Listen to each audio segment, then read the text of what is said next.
Hello, my name is Donny Carroll, and I'm a therapist here at Worcester Youth and Family Services. Today, I'm going to talk about trauma and the effect on a child's brain, since I mainly work with children, um, and I have a history of working with abused children. I thought going over a video and kind of explaining the effect of trauma on a child's brain would be helpful, and even explaining it to a child who's experienced trauma in an easy way. And the easiest way to do that is the flipping the lid method. And it's super simple. So what it is you take your fist and you make a fist with your hand like this, right? So this is the cerebral cortex, prefrontal lobe. Okay, so this is what you normally use for higher thinking, to work through problem, critical thinking, regulation. Normally, when you regulate yourself, when you say, okay, I'm going to take a deep breath, I'm going to walk away from the situation, all of that happens in the front of the brain. And normally, that's where things happen. With the flipping the lid and with trauma, your brain doesn't do that. When you experience a traumatic event or you feel like your life is threatened, you flip your lid and you immediately go to your spinal cord, your brain stem, your limbic regions, your hippocampus, and your amygdala. So what those are the primal parts of the brain. This is where all of your body regulations happen: breathing, digestion, all the things that are unconscious, subconscious, you don't know that you're doing, happen here. But when you're experiencing a life-threatening emergency or some sort of trauma, these are what activates to protect you. So they activate fight, flight, and freeze.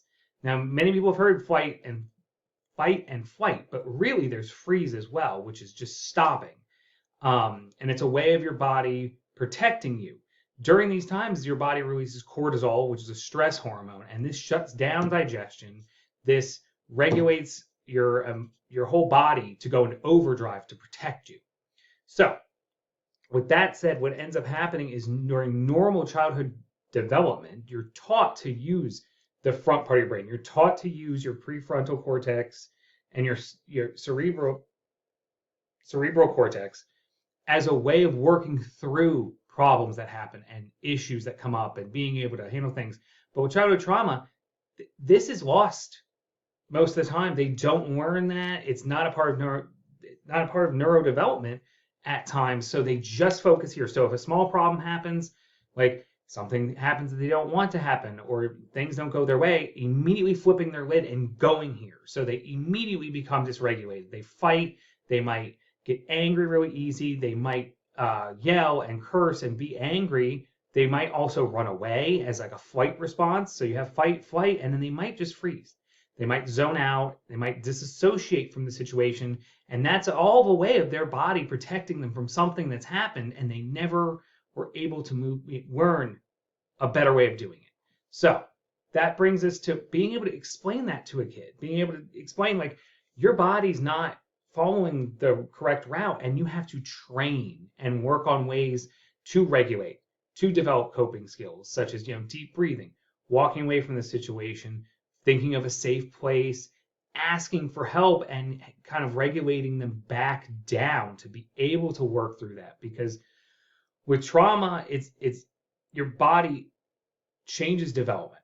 Your body, if extreme trauma happens, then usually the child freezes in that state and age and has trouble developing because that prefrontal cortex and the cerebral cortex aren't being used. It's not being grown. So that's a good way of explaining it to the child. Hey, your prefrontal cortex is here. It's right at the front of your brain. And if you aren't using it and you're going here, then you're going to need to find other ways to regulate, or you're going to have to co-regulate with them.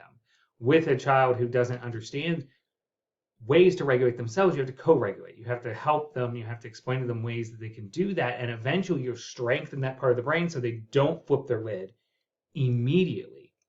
But after the trauma and the time, like the days after trauma, usually are the most impactful on processing and then being able to really strengthen that front of the part of the brain and getting through that.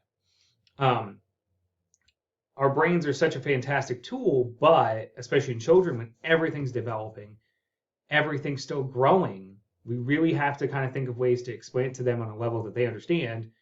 With at a hand, and just flipping your lid is easy. So if you're, talk about it, work through it, come up with strategies for it. So that's just basically a quick crash course on, trauma effect on the brain. It goes much deeper. There's so many other things that kind of go into it, but it's basically your body protecting you. Your brain's trying to protect you from a perceived threat, whatever that threat may be.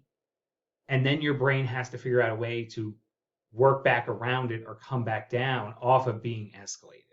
So that being said, it's a good way of kind of explaining it. All right, well, thank you. I hope you enjoyed my video, and have a good one.